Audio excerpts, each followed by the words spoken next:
নিয়ে পড়ছে। যখনই হুজুর বাজাতে যাচ্ছে দেখছে ওরা বাজছে না, খারাপ হয়ে গিয়েছে।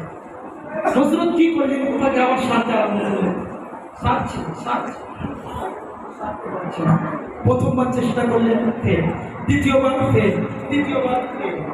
চতুর্থবারের মাথায় যখন উনি ওই পাত্র যন্ত্রটা যখন সারাতে গেলেন, ওখান থেকে কোরআন শরীফের আয়াত সূরা তাহরিম, আলাম ইয়ানি লিল্লাযিনা আমানু আতাশা কুলুবুহুম বিযিকরিল্লাহি ওয়া মা নাযালা মিনাল হক।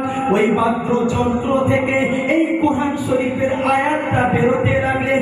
হুজুর আমার সঙ্গে সঙ্গে হাত থেকে ওই পাত্র যন্ত্রটাকে ফেলে দিয়ে থরথর করে কাঁপছে, আর চোখ থেকে অশ্রু বেরিয়ে এলো।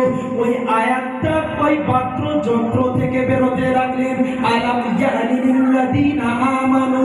এখনো পর্যন্ত কি তোমার পরিবর্তন হওয়ার সুযোগটা হয় নাই? হুজুর যখনই দেখলেন যে পাত্র যন্ত্র থেকে কান্ত বেরোনো দূরের কথা, কোরআন শরীফের আয়াত বেরোতে লাগলেন, হুজুর ওটাকে ছেড়ে দিয়ে ঠক ঠক ঠক ঠক করে কাঁপতে আরম্ভ করে দিলেন। স্বাভাবিক জিনিস। হঠাৎ করে আমাদের একটা কোরআনের আয়াত শুনতে পাই, চলে এলো